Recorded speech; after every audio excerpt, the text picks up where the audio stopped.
Урматтуу мекендештер, Москва шаарынан Кыргызстандын бардык аймактарына жүк ташуу кызматы, үй тиричилик буюмдары, шаймандар кандай гана жүктүн түрү болбосун, арзан баада каалаган өлчөмдө, ишенимдүү жана өз убагында жеткирип беребиз. Жүктөр Москвадан Бишкек шаарына келип таратылып, андан бери Ысык көл, Жалал-Абадка, Ошко келип, Баткенге да жөнөтүлөт. Москвадан Кыргызстанга аптасына 2 жолу жолго чыгабыз. Сиздин жүктөрүңүз биз менен ишенимдүү жана тез жетет. Орусия Мамдумасы интернетти өчүрүүгө укук берүүчү мыйзамды жактырды. Орусиянын мамлекеттик думасы федералдык коопсуздук кызматына байланыштуу чектөө укугун кеңейткен мыйзам долбоорун биринчи окуудан колдоду. Байланыш тууралуу мыйзамга өзгөртүү киргизүү жөнүндө мыйзам долбоору Думага ноябрда киргизилген. Ага ылайык ФСБ уюлдук байланышты гана эмес, стационардык интернетти да коопсуздукту камсыздоо максатында өчүрүп коюлат. Ал эми байланыш операторлору бул үчүн абоненттердин алдында жоопкерчиликтен бошотулат. Мыйзам долбоору ФСБнын ишмердүүлүк багыттары боюнча коопсуздукту камсыз кылуу жаатындагы мамилелерди жөнгө салууга жана терроризмге каршы аракеттенүүгө багытталган. Анда каралган чараларды ишке ашыруу социалдык, экономикалык, каржылык жана башка терс кесепеттерге алып келбейт, анын ичинде бизнеске да терс таасир этпейт деп жазылган документтин түшүндүрмөсүндө.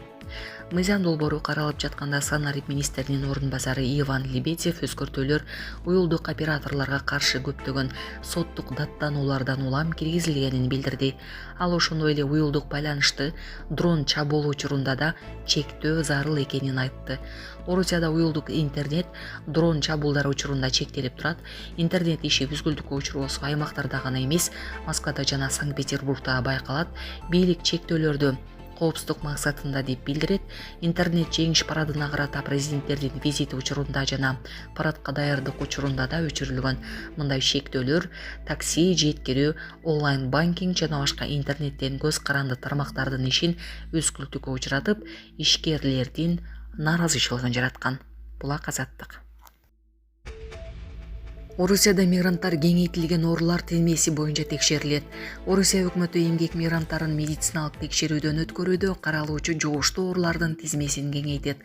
Бул тууралуу мамлекеттик думанын вице-спикери Ирина Яровая премьер-министр Михаил Мишустин менен жолугушкандан кийин билдиргенин чет элдик басылмалар жазышууда.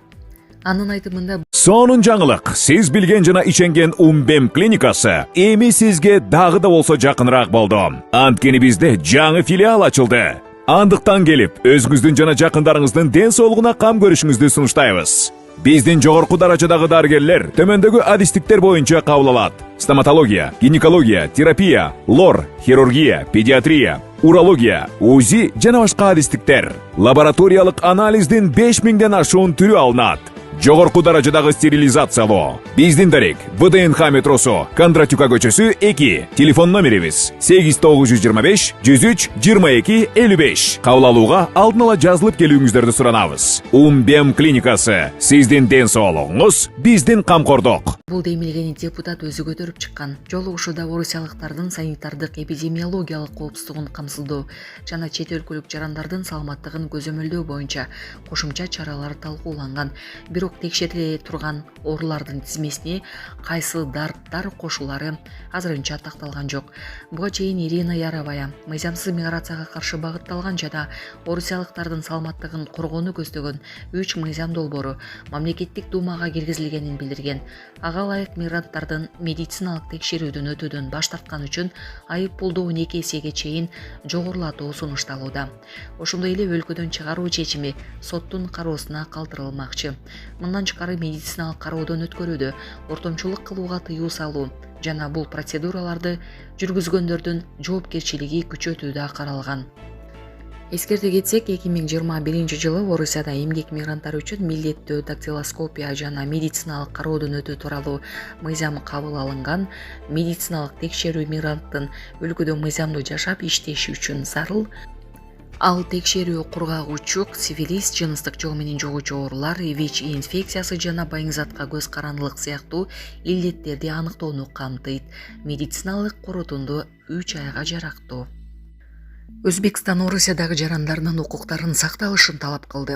Өзбекстандын тышкы иштер министринин орун базары Олимжон Абдуллаев Орусиянын Өзбекстандагы элчиси Алексей Ирхов менен жолугуп, эмгек миграциясы маселелерин талкуулады. Чет элдик басылмалар билдиришкендей, жолугушууда Орусияда иштеп жаткан өзбек жарандардын укуктарын коргоо, миграциялык текшерүүлөр маалында адамдык кадыр-баркты кемсинтүүгө жол бербөө маселелери көтөрүлдү. Тараптар миграциялык процесстерди иретке келтирүү, мыйзамдуу эмгек үчүн шарттарды жакшыртуу, бул багытта үзгүлтүксүз консультацияларды улантуу зарылдыгын белгилешти. Күндүн темасы: айдоочулукка окутуудагы сындар, бийликтин билдирүү жасашы. Бүгүн жарандарды айдоочулукка окутуу жаатында жүргүзүлүп жаткан реформага эл өкүлдөрү тарабынан сындар айтылып, бийлик билдирүү жасады. Жогорку кеңештин бүгүнкү жыйынында депутат Дастан Бекешев жеке менчик автомектептерди жаап эле койбостон, мүлкүн да тартып алып жаткан учурлар бар экенин айтып чыкты. Доса Афуна мектебин толук жаптырды, бирок ошол имараттын ичинде тигүүчүлөр сыяктуу башка ишкерлер да бар болчу. Бербейбиз дешет, туура эмес да деген депутат жаранды айдоочулук укук алууга 10 ай окутуу көптүк кыларын кошумчалады. Бул өтө көп убакытты, каражатты кетирет. Ушул маселени комитет карап чыксын, деди депутат. Кунузбек Сулайманов реформага эл наразы экенин айтып, аталган маселе боюнча парламенттик окуу өткөрүүнү сунуштап, чыңалуу күчөп баратат, деди. Эл өкүлүнүн пикирин кесиптеши Улукбек Карыбек уулу да колдоого алып, көйгөй окутууда эмес, айдоочулук күбөлүк боюнча сынак алган жана аны тапшырган мекемеде экенин айтып, окутуунун мөөнөтүн узактыгына каршылыгын билдирди. Ал арада өлкө башчы Садыр Жапаров кабар агенттигине маек куруп, айдоочулукка окутуудагы реформа анын тапшырмасы менен жүргүзүлүп жатканын айтты. Президент жеке автомектептердин басымдуу бөлүгү айдоочуну сапаттуу даярдоого кызыктар болбогонун билдирип, аларды жаппастан реформа жүргүзүүгө болбостугун белгиледи. Ошондой эле Жапаров башкы себеби катары айдоочулукка даярдоонун төмөн болгондуктан жол кырсыктарынын саны өсүп жатканын атады.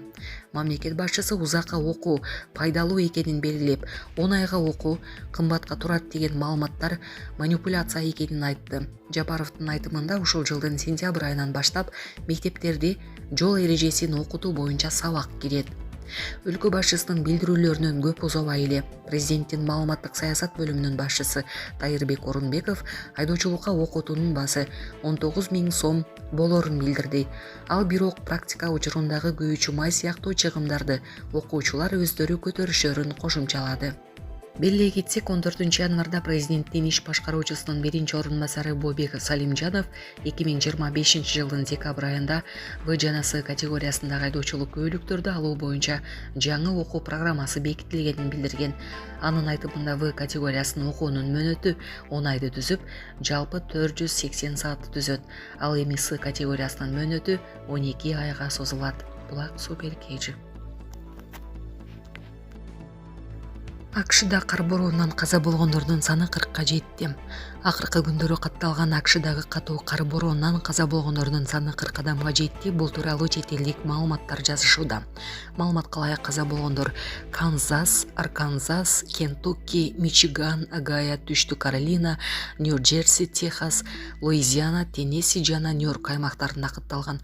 АКШ улуттук аба ырайы кызматынын маалыматы боюнча акыркы 24 сааттын ичинде жааган кардын бийиктиги 50 сантиметрден ашкан. Катаал аба ырайынан улам акыркы күндөрү болжол менен 550 миңдей үйдө электр жарыгы өчүрүлгөн. Эң көп өчүрүүлөр түштүк тарапта катталып, катуу жааган кар жана бороон дарактарга, электр зымдарына зыян келтирген. Ал эми жергиликтүү бийлик электр энергиясын калыбына келтирүү бир нече күнгө созулушу мүмкүн экенин эскерткен. Эксперттер бороондон келтирилген экономикалык жоготууларды азыркы тапта болжол менен 105-115 миллиард доллар деп кабарлашты. Тышкы иштер министрлиги АКШдагы кыргызстандыктарды сак болууга чакырды.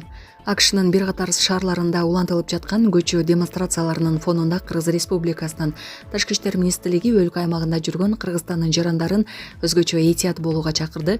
Министрлик массалык иш-чараларга, митингдерге жана наразычылык акцияларына катышпоону, ар дайым жеке инсандыгын тастыктаган документтерди жанында алып жүрүүнү, ошондой эле иммиграциялык макамдын жана уруксат берүүчү документтердин мөөнөттөрүнүн актуалдуулугун көзөмөлдөөнү сунуштады. Зарыл болгон учурларда кыргызстандыктарга АКШдагы Кыргыз Республикасынын дипломатиялык жана консулдук мекемелерине дароо кайрылуу сунушталат. Байланыш үчүн маалыматтар Кыргыз Республикасынын АКШдагы элчилиги Вашингтон +1 202 449 98 22 +1 202 256 29-24. Кыргыз Республикасынын Чикаго шаарындагы башкы консулдугу +1 312 994 24 16 +1 312 929 34-42. Кыргыз Республикасынын Тышкы иштер министрлигинин консулдук департаменти +996 999 312 002. Булак Суперкежи.